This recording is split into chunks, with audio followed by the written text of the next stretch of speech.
todos los datos de la paciente, ver dónde vive, cuál es su lugar, dónde está, de dónde viene y dónde vive actualmente, porque eso también va a condicionar otras enfermedades que nos importan durante el embarazo, como la enfermedad de Chagas. Entonces hay lugares más endémicos para el Chagas, antiguamente mucho más que ahora, entonces eso tiene que estar registrado. Y actualmente dónde está viviendo, la fecha de nacimiento, la edad que tenga la paciente. Hemos dicho que factores de riesgo en términos de edad son las pacientes menores de 35 años y las menores de 15 años y las mayores de 35 años, que obviamente van a condicionar más mortalidad fetal y neonatal y defectos congénitos. Entonces eso tenemos que estar muy pendientes con la edad de la paciente. Si la paciente tiene estudios, qué grado de estudio tiene, porque no es lo mismo conversar con ustedes que con una adolescente, ¿no es cierto? Peor con las mujeres del campo que ni siquiera acuden a la escuela ni al colegio. Entonces no se pueden ustedes relacionar de la misma manera, tienen que ustedes adaptarse de acuerdo al grado de instrucción que tenga la paciente. Entonces el control prenatal va a depender mucho de eso.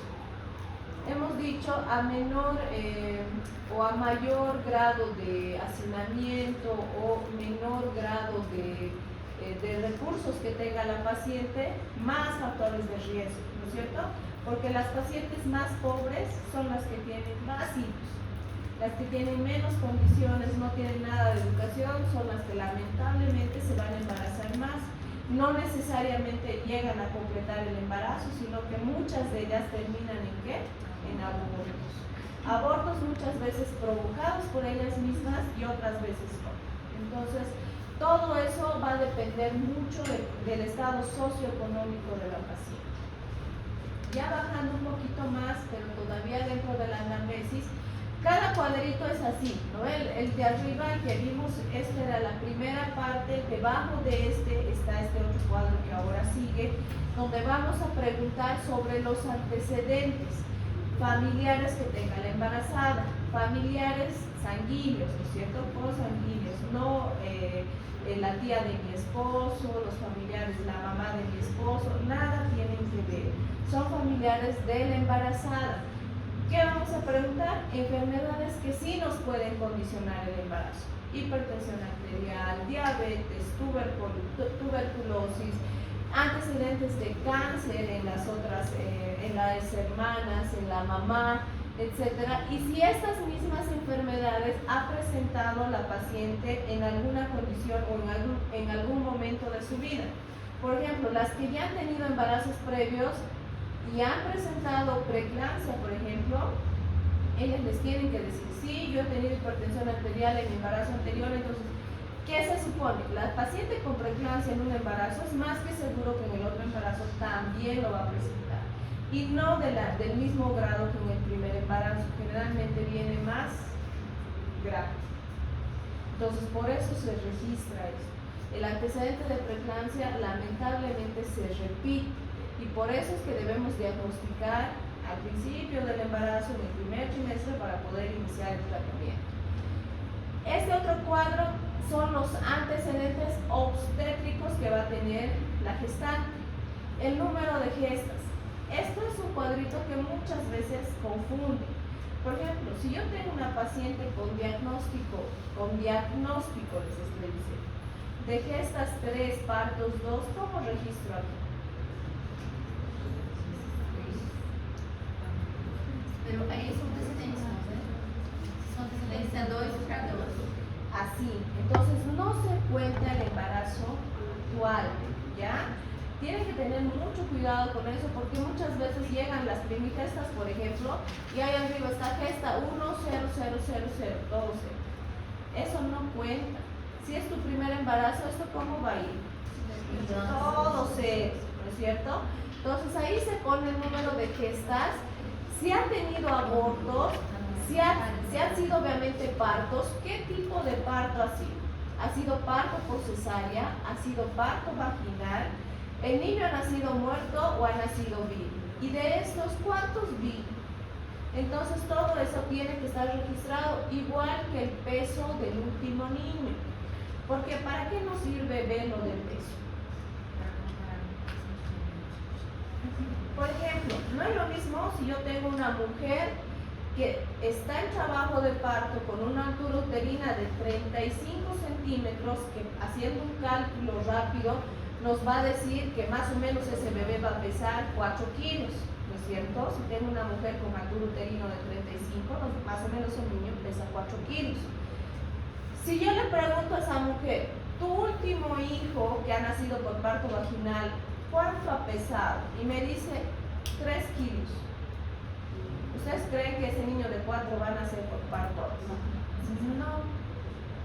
Pero si la mujer me dice, no, mi último hijito ha pesado 4 kilos 100 o 4 kilos, pues entonces ella sí va a ir a parto. Y muy probablemente no me va a presentar complicaciones porque ya ha tenido un bebé de esa manera, de ese tamaño. Entonces, por eso es que eso tiene que estar registrado. Obviamente, si ha habido antecedentes de gemelos y se registra la última fecha del último niño que ha nacido. Entonces, el último embarazo y qué fecha ha culminado. Si es menor de 1 año, obviamente es un factor de riesgo. ¿Por qué creen que hay casillas blancas y hay casillas amarillas? Amarillas de atención. Amarillas son alto riesgo, ¿cierto? Entonces, por eso se registra ahí. Se debe preguntar si este embarazo ha sido planeado, no ha sido planeado, si se ha embarazado utilizando algún método anticonceptivo. Se tiene que preguntar cuál es el método anticonceptivo que estaba utilizando. Entonces, todo eso tiene que estar debidamente marcado, ¿ya? Continuando, vamos a bajar, ya entramos en la gestación actual, vamos a empezar a hacer igual algunas preguntas, pero ya que van a condicionar el embarazo actual. Se va a poner el peso anterior al embarazo. Entonces, muchas de las mujeres recuerdan cuánto están pesando antes de su embarazo. Eso se marca. La talla es la única medida que se va a tomar en la primera cita.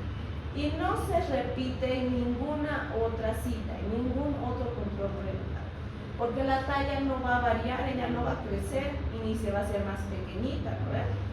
Entonces la talla solo va en la primera cita y el peso sí lo tenemos que registrar cada control prenatal que va a venir la mujer embarazada. Entonces, ¿qué es lo que vamos a poner ahí? La fecha de último periodo menstrual, que es con lo que vamos a calcular nuestra fecha probable de parto, que es lo que está ahí abajo.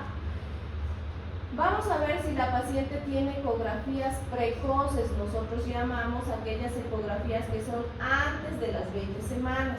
Las ecografías precoces son las que nos van a ayudar a calcular la edad gestacional de la mujer. Las ecografías de más de 20 semanas no nos sirven, ¿ya? Entonces, eso es lo que tenemos que calcular. ¿Qué vamos a empezar a preguntar? Los hábitos de la paciente. Si fuma, si toma bebidas alcohólicas, si cerca de ella alguien fuma, si utiliza drogas, si sufre violencia, todo eso se tiene que preguntar. Muchas veces hasta por pena, por vergüenza, obviamos alguna de esas preguntas. Entonces solo le decimos tomas y nos saltamos si utiliza drogas, si alguien le causa violencia, etcétera. No se pregunta, pero se tiene que preguntar. Porque, por ejemplo, yo he tenido muchas pacientes que me han dicho que no toman bebidas alcohólicas, pero que sí usan marihuana. Y te dicen, libremente ellas te dicen, no tomo, pero sí fumo marihuana de vez en cuando. Entonces, ese es un factor de riesgo para el embarazo y por eso tiene que estar registrado. Lo mismo que en el caso de la violencia.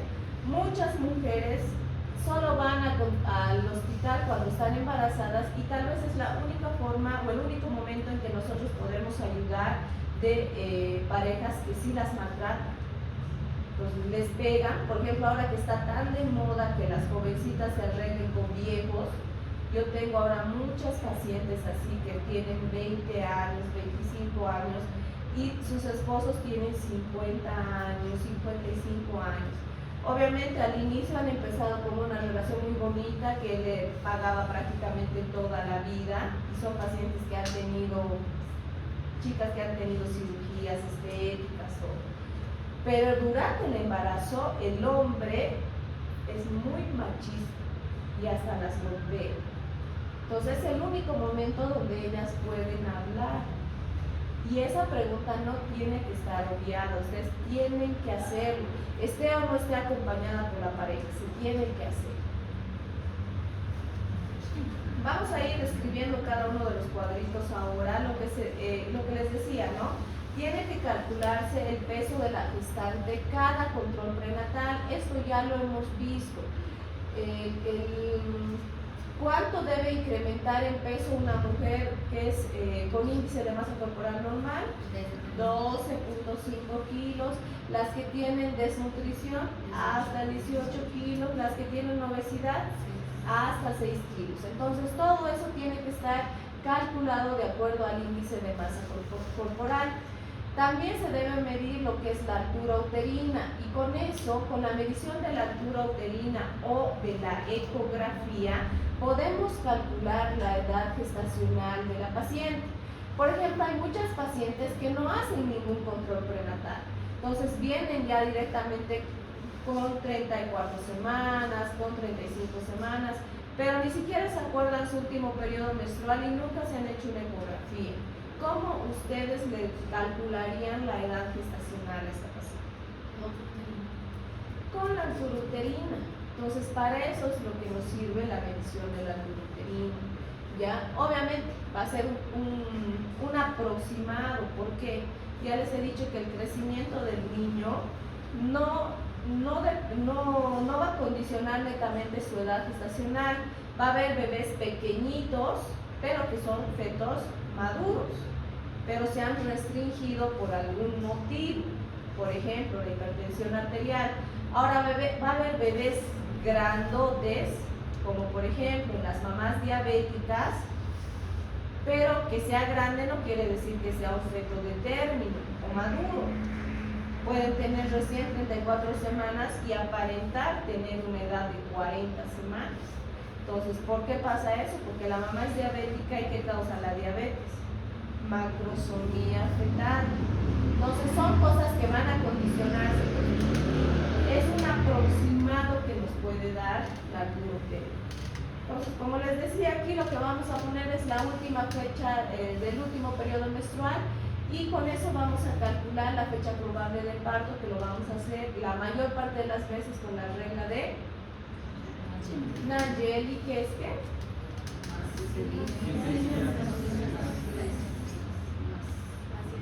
a ver, de nuevo, más 7 días menos 3 meses.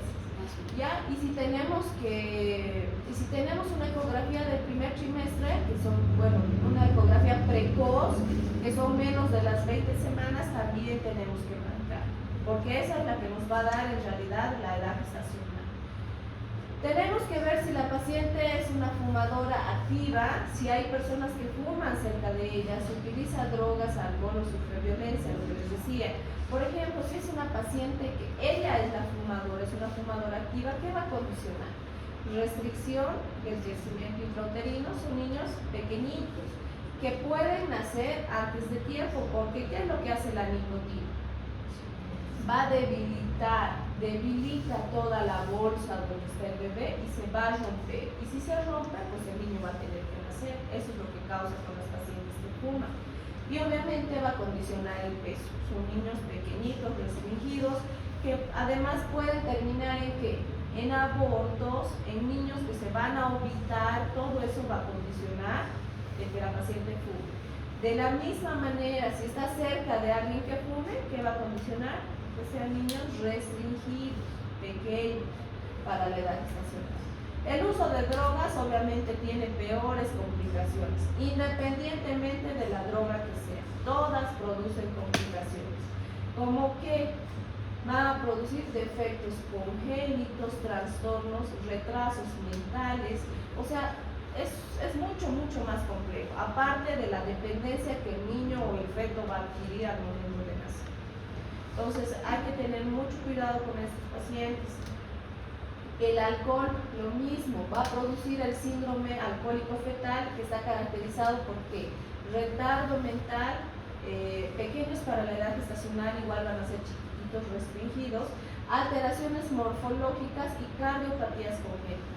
Y obviamente existe mayor riesgo de aborto y de muerte, y va a disminuir la cantidad de leche que la madre va a tener.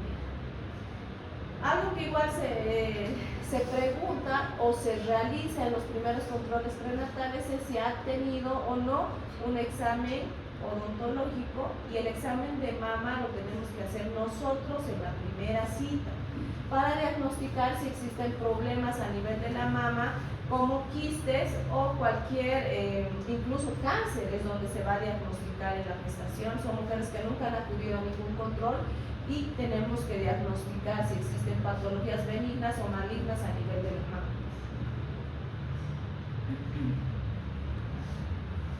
En el primer control prenatal también tenemos que hacer un examen ginecológico. ¿En qué va a consistir? En utilizar el espéculo y poder hacer la toma del Papa Nicolau. Si nosotros vemos algún factor de riesgo, ¿qué es lo que vamos a hacer? Una colposcopía más toma de biopsia para poder diagnosticar un cáncer. Muchos de los cánceres a nivel del cervix se han diagnosticado en el embarazo, y lamentablemente, ¿qué es lo que prosigue a eso? Interrumpir el embarazo. Porque el embarazo, ¿qué va a hacer? Va a hacer que el cáncer se desarrolle mucho más rápido. Y lamentablemente muchas de las mujeres no aceptan eso, entonces condicionan su vida, ¿no es cierto? Entonces por eso es que el Papa Nicolau va como obligación. Toda embarazada en el primer trimestre se tiene que hacer. Ahora, el Papa Nicolau no se realiza en cualquier tiempo de la gestación, se tiene que realizar en las primeras 20 semanas de gestación, ¿ya?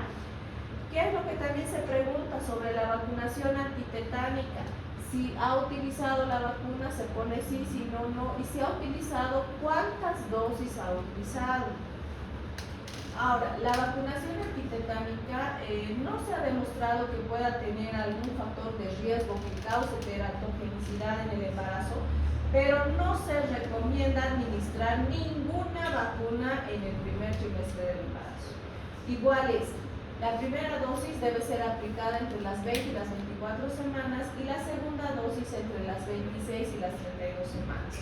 No se vacuna en el primer trimestre. El día de hoy he tenido una paciente, no sé si ustedes han escuchado en la noticia que un perrito de los bomberos ha dado positivo a rabia, y que por lo tanto a muchos bomberos han empezado a ponerles la vacuna antirrábica. Dentro de ellos está la cocinera de los bomberos, que hoy ha venido a consulta a su primer control prenatal con 12 semanas y 4 días. Nunca se hizo una ecografía, nunca se hizo un control previo. Hoy le hemos hecho su primera ecografía y lamentablemente ella ya está en la dosis 8 más o menos de la vacunación antirrábica, y el bebé sauditado ya no está. Entonces lo que ahora queda con ella, y que es la que ahorita me ha llamado, es hacerle plenamente. Hay que hacerle una limpieza. No se pone ninguna vacuna, ni la del COVID, nada en el primer trimestre del embarazo. Incluso muchas de las vacunas están contraindicadas en cualquier momento de la gestación. ¿Ya? Entonces, con relación a la vacuna antitetánica, la primera dosis va a proteger a la mamá. La mamá con una dosis ya está protegida, pero el niño no. El niño, para protegerse, necesita las 2 dosis, ¿ya? Entonces, por eso es que se hace el refuerzo sí o sí, y las 2 dosis se deben aplicar durante el segundo trimestre de la gestación. ¿Qué se reporta también en el control prenatal? Esto, existen infecciones de transmisión vertical. ¿Qué quiere decir transmisión vertical? Que la madre va a transmitir al niño, ¿no es cierto? Entonces hay diferentes vías, pero todas se consideran vías verticales. Dentro de ellas está durante el embarazo, durante el parto o después del parto a través de la lactancia. ¿Cuáles son estas? La rubiola, la toxoplasmosis, el VIH, la sífilis, la enfermedad de Chagas, por eso es que es importante y esa también se hace el control en el control prenatal, el paludismo y el estreptococo del grupo B, que nos va a producir ¿qué? Ruptura prematura de membranas. Por eso es que se hace la toma de esto para mandar a analizar y ver si la mamá está presente. Lo que les decía, en el caso de la rubiola, hay una vacunación que se hace después del parto. No se debe vacunar a una mujer embarazada de rubiola, ¿ya? Nunca. Entonces, ¿pero qué puede condicionar que la mamá adquiera la rubiola en el primer trimestre del embarazo? Un aborto espontáneo, óbitos fetales, retraso mental, sordera, ceguera y cardiopatías congénitas. Entonces, esto también se puede diagnosticar por pruebas, obviamente, y lo peor es que las mujeres adquieran cualquier tipo de infección en el primer trimestre del embarazo. Porque en el primer trimestre del embarazo, ¿qué está pasando? Organogénesis. Entonces, todo va a condicionar el estado o la formación del feto. La toxoplasmosis congénita es una enfermedad muy frecuente en nuestro país. Y tal vez me atrevo a decirles que es una de las primeras causas de aborto o de embarazos anembrionados, ¿ya? Entonces, lamentablemente la toxoplasmosis no tiene una manifestación clínica en una paciente que no esté inmunodeprimida. Una paciente que tiene sus defensas dentro de lo permitido no va a presentar nada. No es que le va a dar fiebre, malestar general, tos, le van a aparecer ronchas, nada. No tiene nada. Pero la enfermedad está ahí, presente. ¿Y cuándo se va a manifestar? Cuando se embarace, lamentablemente. Entonces, ¿qué va a condicionar? Abortos, va a condicionar malformaciones congénitas muy serias, les diré, la toxoplasmosis es una de las peores porque va a afectar mucho a nivel cerebral y al tubo neural. Entonces, por eso es que si se diagnostica la toxoplasmosis, porque esta se pide de rutina a toda mujer embarazada, y si se diagnostica esto, es más que obligatorio hacer la ecografía cromosómica a las 11 semanas. Porque si ese bebé tiene alguna malformación que no es compatible con la vida, se debe terminar el embarazo, se debe interrumpir, a no ser que la mamá diga, no, así quiero que nazca mi hijo, así con todas las cosas que está viniendo, que nazca más. Hay mamás que quieren eso. Entonces, pero es lo más aconsejable y eso sí avala la ley, porque nosotros no estamos dentro de la ley que podamos ir a un centro de salud y digamos, no quiero tener este niño, por favor sáquenmelo. No. Hay cosas que sí se pueden hacer y esta es una de esas. Entonces se puede hacer una interrupción legal del embarazo, se llama, cuando la toxoplasmosis nos ha traído defectos muy graves, ¿ya? Entonces se hace la toma o el diagnóstico de esta enfermedad en 2 tiempos, antes de las 20 semanas y después de las 20 semanas. Igual en la prueba rápida del VIH, igual se va a hacer antes de las 20 semanas y después de las 20 semanas. Toda mujer que va a ser diagnosticada con VIH debe recibir profilaxis con antirretrovirales. Ninguna mujer con VIH debe ir a parto. Nadie, todas van a cesar, ¿ya? Eso no se puede olvidar. Y obviamente la lactancia está suspendida, no se ha de muchas. La sífilis lo mismo, ¿no? Se diagnostica en 2 tiempos, son antes de las 20 semanas o después de las 20 semanas. Existen 2 formas de diagnosticar a la sífilis. Uno son las pruebas no treponémicas, donde vamos a detectar a los anticuerpos nada más, y otros son las pruebas treponémicas. En nuestro medio, ¿qué es lo que se hace? No treponémicas, ¿ya? Eso es lo que vamos a pedir de rutina, BDRL y RPE. Va a producir muchos defectos congénitos, la sífilis congénita, si se contrae en el primer trimestre o en el último trimestre del embarazo, van a haber síntomas cutáneos, mucosos, viscerales y a nivel óseo. Entonces es una enfermedad que sí va a comprometer mucho la vida del feto y que por eso es que se pretende diagnosticar tempranamente, porque hay algo que también se ve. El niño aparentemente nace sano, pero todas estas cosas que ustedes están viendo aquí se van a empezar a manifestar a partir de los 6 meses de nacido. Entonces, muchas veces obvian hacer el diagnóstico de sífilis y se mandan al bebé a la casa.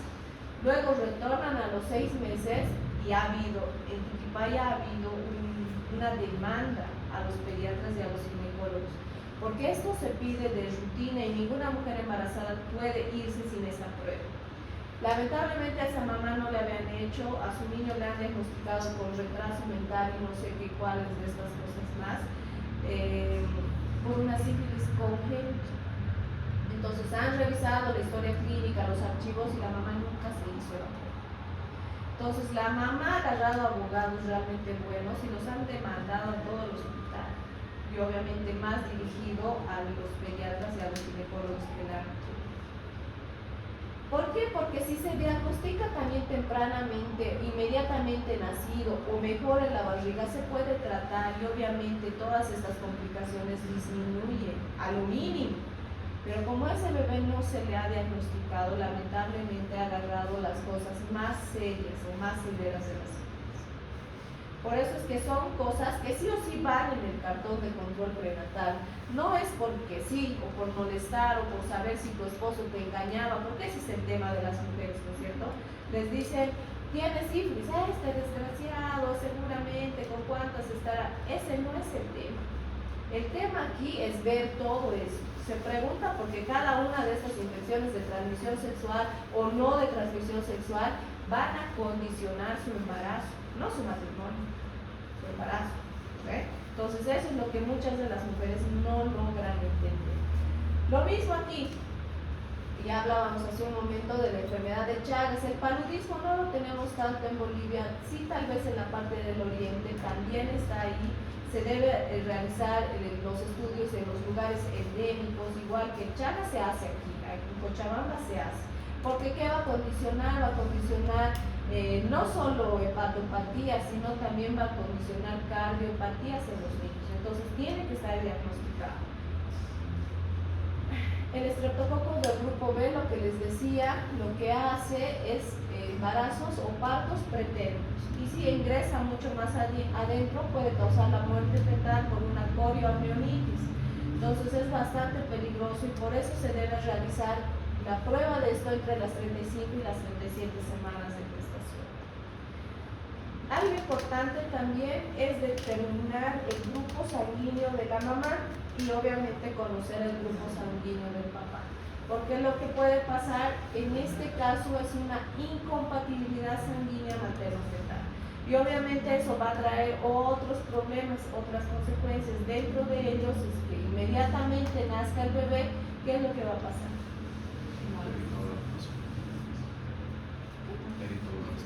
Ya, sí, va a tener, y dentro de lo más bajito, lo menos grave que puede tener, hiperbilirrubinemia, ¿no es cierto? Y a más embarazos tenga la mamá con esta misma causa, más complicaciones mayores. Entonces lo que se tiene que hacer en este caso, si hay una incompatibilidad de grupo, es aplicar la gamma-globulina anti-D. Esta no se administra en cualquier momento de la gestación, debe ser aplicada a las 28 semanas de embarazo.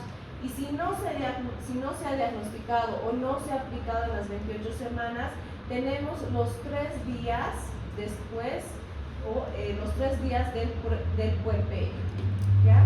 72 horas después de que ha nacido el bebé se puede administrar para prevenir a los embarazos que ven, no al que ya ha nacido. Al que ya ha nacido, lamentablemente hay que asumir lo que se le pueda presentar.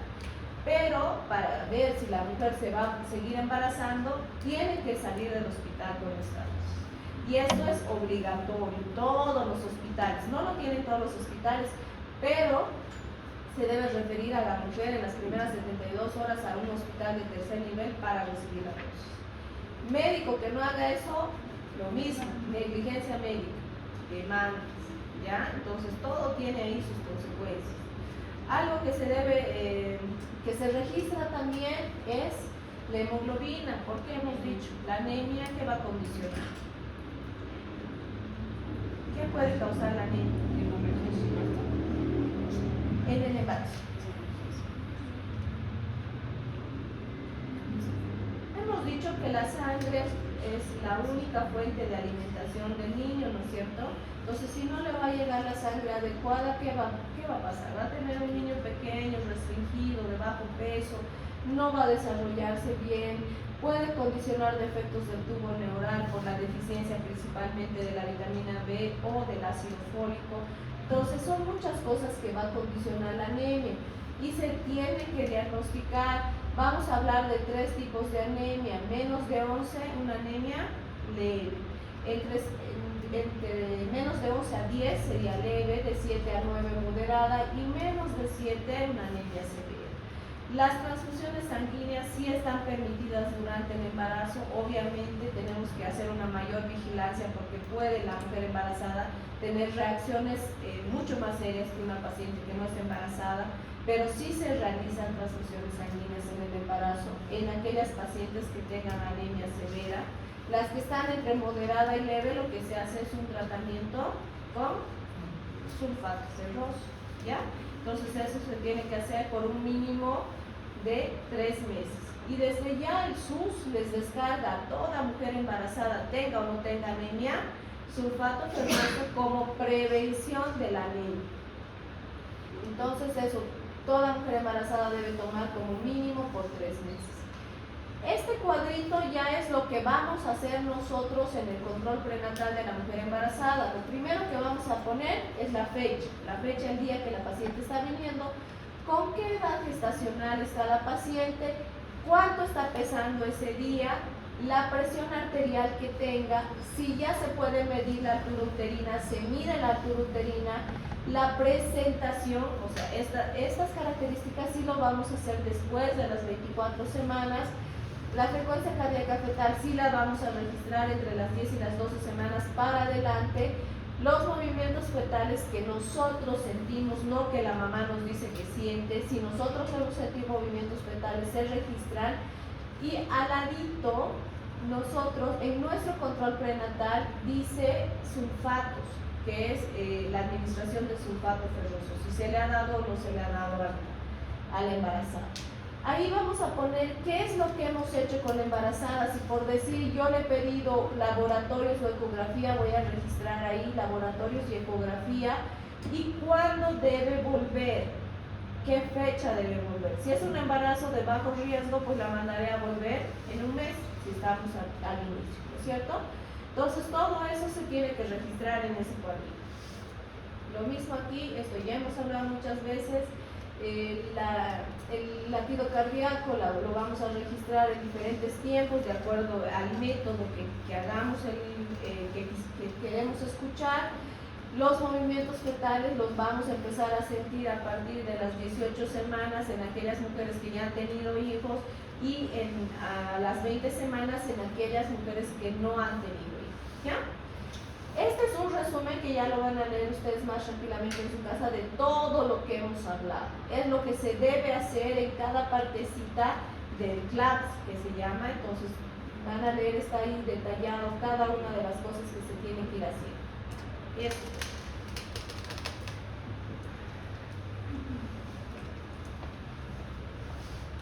Y ahora no nos va a dar ya para el otro.